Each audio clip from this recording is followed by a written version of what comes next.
बोल वृंदावन बिहारी लाल की जय। श्री सद्गुरुदेव भगवान की जय। जय जय श्री राधे श्याम। आप सभी महानुभावों का इस धर्म चिंतन नामक पटल पर बहुत बहुत स्वागत है। गत दिवस के प्रसंग में आप सभी ने श्रवण किया कि धर्म क्या है। धारयतीति धर्मः, जो धारण किया जाता है उसको धर्म कहते हैं। धर्म की हम रक्षा करेंगे तो धर्म हमारी रक्षा करेगा, यह नियम है।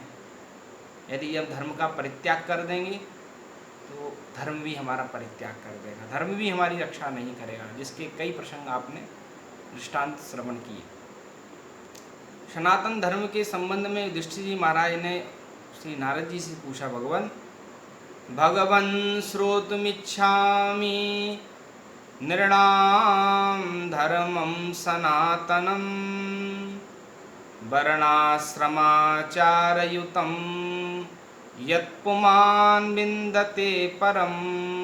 प्रभु, हम मनुष्यों के सनातन धर्म के बारे में जानना चाहते। श्रोतुमिच्छामि, जिसमें वर्ण और आश्रम से युक्त बड़ा ही सुंदर यह सनातन धर्म है, जिसका आचरण करके मनुष्य परम पुरुष परमात्मा को प्राप्त कर लेता है। हमारे सनातन धर्म में 4 वर्ण हैं और 4 आश्रम हैं। ब्राह्मण, क्षत्रिय, वैश्य और शूद्र, यह वर्ण, और ब्रह्मचारी, गृहस्थ, वानप्रस्थ और सन्यास, इस प्रकार से 4 आश्रम हैं। आइए हम आश्रम की चर्चा कर लेते हैं। सर्वप्रथम आश्रम है ब्रह्मचर्याश्रम। बालक जब तनिक बड़ा होता है, पढ़ने योग्य होता है, तो बालक को गुरुकुल में डाला जाता है। प्राचीन परंपरा हमारे सनातन धर्म की रही है गुरुकुल की। गुरुकुल में बालक को पहुंचा दिया जाता है, बालक खूब गुरु जी की सेवा करता है। बड़े सुंदर नियम हैं ब्रह्मचारी के, किस प्रकार से उसका रहना है, किस प्रकार से उसका बोलना है, किस प्रकार से उसका व्यवहार होगा, ये सब क्रियाएं। ब्रह्मचारी गुरुकुले वसन्दान्तो गुरोर्हितम् आचरन् दासवन्नीचो गुरौ सुदृढ़ सौहृदः। ब्रह्मचारी गुरुकुल में जावे और रहे। दांत माने अपनी इंद्रियों पर संयम, जितेंद्रिय होकर के रहे और गुरु के हित के बारे में ही सोचे। दास की तरह रहे, गुरु जी कुछ कह भी दे तब भी बुरा न माने, बल्कि गुरौ सुदृढ़ सौहृदः, गुरु जी में अत्यंत सुहृदता होनी चाहिए, अत्यंत प्रेम होना चाहिए गुरु जी के प्रति।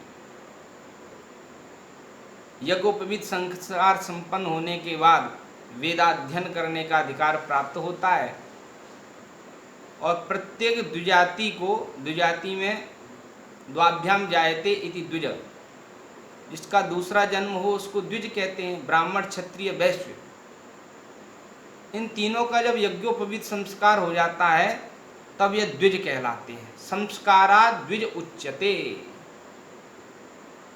जब इनको यज्ञोपवीत मिल जाता है, यज्ञोपवीत धारण कर लेते हैं, तो इनका एक नियम बन जाता है संध्या करने का।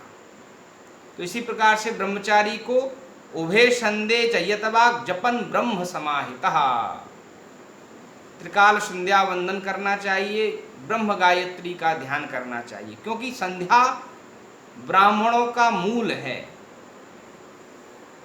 और यह सभी जानते हैं, जैसे वृक्ष की मूल जड़ होती है, जड़ में यदि पानी न दिया जाए तो समस्त वृक्ष ही ध्वस्त हो जाता है। इसी प्रकार से ब्राह्मण की मूल है संध्या वंदन कर्म। संध्या वंदन जो ब्राह्मण नहीं करता है, उसका किया हुआ पूजा पाठ भी यजमान को नहीं लगता है, ऐसा बताया गया शास्त्रों में। विप्रो वृक्षः तस्य मूलम ही संध्या वेदा शाखा धर्म कर्माणि पत्रम तस्मात् मूलम यत्नतः रक्षणीयम मूले नष्टे नैव पत्रम न शाखा विप्रो वृक्षः मूलम तस्य मूलम ही संध्या। विप्र क्या है? वृक्ष है जिसकी मूल है संध्या वंदन। वेद उस वृक्ष की शाखाएं हैं, धर्म कर्म उस वृक्ष के पत्ते हैं। यदि मूल माने संध्या की रक्षा नहीं होगी, संध्या वंदन हम लोग नहीं करेंगे, तो उसकी शाखा रूप वेद रूपी जो शाखा है वह भी नष्ट हो जाएगी और प्रायः होती चली जा रही है, क्या हो भी गई है काफी। धर्म कर्म आदि उसके पत्ते हैं वह भी नष्ट हो गए हैं। इसलिए तस्मात् मूलम यत्नता रक्षणीयम। यत्नतः माने प्रयास पूर्वक मूल की रक्षा करें, संध्या वंदन करें, क्योंकि मूले नष्टे, मूल यदि नष्ट हो गया तो नई पत्रम न शाखा, न धर्म कर्म रूपी पत्ते बचेंगे, न वेद रूपी शाखा हमारे पास बचेगी। ब्रह्मचारी त्रिकाल संध्या करें, छंदांश धीत वेदों का अध्ययन करें, सांगोपांग वेदों का अध्ययन करें, उनके ही अंग शिक्षा कल्प निरुक्त छंद आदि का भी विधिवत अध्ययन गुरुजी के चरण सेवा करते हुए करें। प्रातःकाल सायंकाल भिक्षा लेकर के आवे और गुरुजी को समर्पित करें। गुरुजी यदि कहें कि बेटा भोजन कर लो तो भोजन करे, यदि गुरुजी नहीं कहें तो उस दिन व्रत ही रखे। सायं प्रातश्चरेद भिक्षम गुरवे तन्निवेदयेत् भुंजीत यद्यनुज्ञातो नोचेत उपवशेत क्वचेत। गुरुजी यदि नहीं देते हैं तो उसको फिर उस दिन व्रत ही करना चाहिए। सुंदर स्वभाव बनाना चाहिए, मित भूख थोड़ा भोजन करना चाहिए और श्रद्धा होनी चाहिए शास्त्र के प्रति। एक बहुत सुंदर बात यहाँ बता रहे हैं कि ब्रह्मचारी को स्त्रियों से और स्त्री का जो संग करते हैं उनसे यावत अर्थम व्यवहारे, जितनी आवश्यकता हो उतना ही बोले। व्यर्थ का संभाषण न स्त्री से करे न स्त्री का जो संग करते हैं उनसे करे। यावदर्थम व्यवहारेत स्त्रीसु स्त्री निर्जतेषु च। ब्रह्मचारी को और सन्यासी को स्त्रियों से बहुत दूर रहना चाहिए। और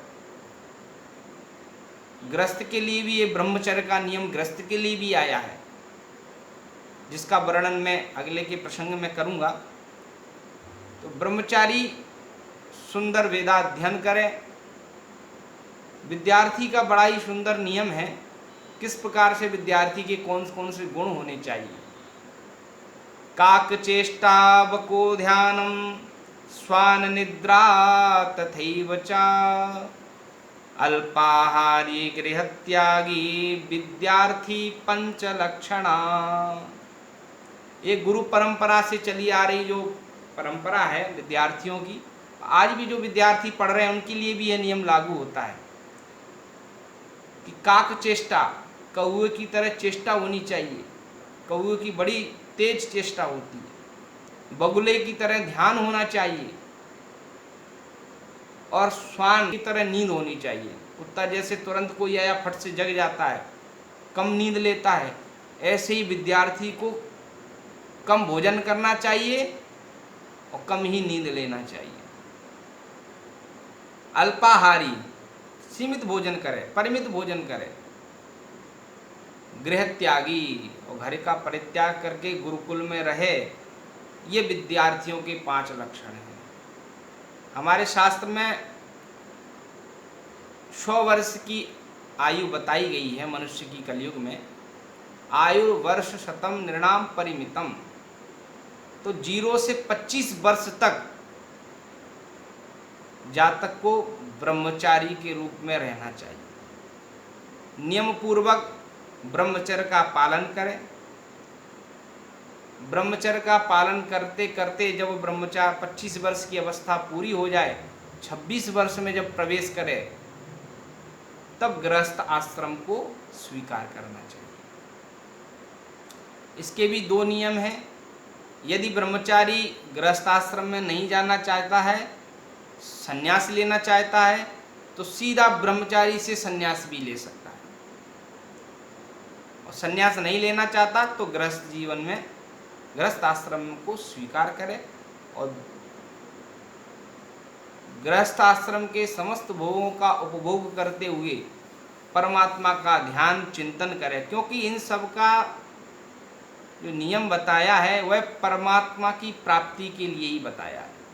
आश्रम व्यवस्था, जिस आश्रम में जो व्यवस्था बताई गई है, यदि उस व्यवस्था के अनुसार हम अपना जीवन यापन करें तो निश्चित ही मनुष्य को भगवत प्राप्ति हो जाती है। स्वे स्वे कर्मण्य अभिरतः संसिद्धिम लभते नरः। ब्राह्मण क्षत्रिय वैश्य शूद्र के जो कर्म बताए हैं, उन कर्मों को करते करते हुए भी व्यक्ति भगवत प्राप्ति कर लेता है। उसी प्रकार से ब्रह्मचारी, गृहस्थ, वानप्रस्थ और सन्यासी के जो नियम शास्त्रों में बताए हैं, यदि उन नियमों के अनुसार जीवन यापन किया जाए तो उसी जीवन यापन करने की जो क्रिया है, उस क्रिया से शुद्ध अंतःकरण होगा और उसी शुद्ध अंतःकरण में भगवान का प्रादुर्भाव होता है, उस ब्रह्म का प्रादुर्भाव होता है। आज के समय में हमारे आश्रमों की व्यवस्था का विघटन हो गया है, नष्ट हो गई आश्रम व्यवस्था। न तो कोई ब्रह्मचारी, न कोई गृहस्थी ही ढंग से है, वानप्रस्थ और सन्यास की तो बात ही क्या है। ब्रह्मचारी का जो नियम होना चाहिए, विद्यार्थी अर्थात स्टूडेंट, उनके जीवन में कुछ ना कुछ नियम अवश्य होना चाहिए। आजकल ये मोबाइल जो चल गए हैं, उनसे हमारे नवीन विद्यार्थियों को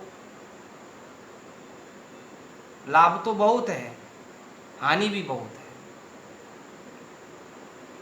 लाभ तो इतना है कि महाराज लाभ लेते रहो तो इसी से आजकल देखो कोरोना का समय चल रहा है, लोग ऑनलाइन पढ़ाई कर रहे हैं, कितना बड़ा लाभ है। समाज को कितनी बड़ी दिशा इस मोबाइल से प्राप्त हुई है। लेकिन दूसरे पक्ष से देखा जाए तो विद्यार्थी पढ़ाई कम, उद्दंडता ज़्यादा करता है। इसलिए इस पर रोक होनी चाहिए। विद्यार्थी को कम इस यंत्र का उपयोग करना चाहिए, अपनी विद्या में, अपनी पढ़ाई में ध्यान लगाना चाहिए, माता पिता की सेवा करनी चाहिए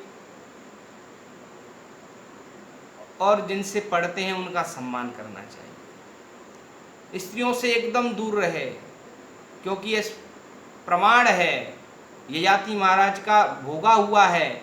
ययाति महाराज ने अपनी पूरी आयु का उपभोग किया, आयु कम पड़ गई, भोगते भोगते तो अपने पुत्र की भी आयु ले ली, पुत्र की आयु का भी भोग किया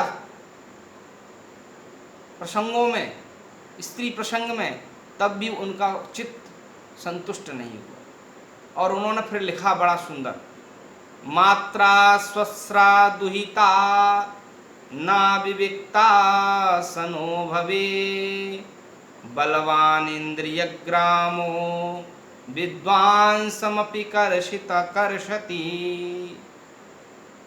बुद्धिमान पुरुष को अपनी माता के साथ में, बहन के साथ में, बेटी के साथ में कभी भी एकांत में नहीं रहना चाहिए, क्योंकि ये इंद्रियां बड़ी ही बलवान है, जिसमें बड़े बड़े विद्वान लोग भी अपिकर्षति, आकर्षित हो जाते हैं।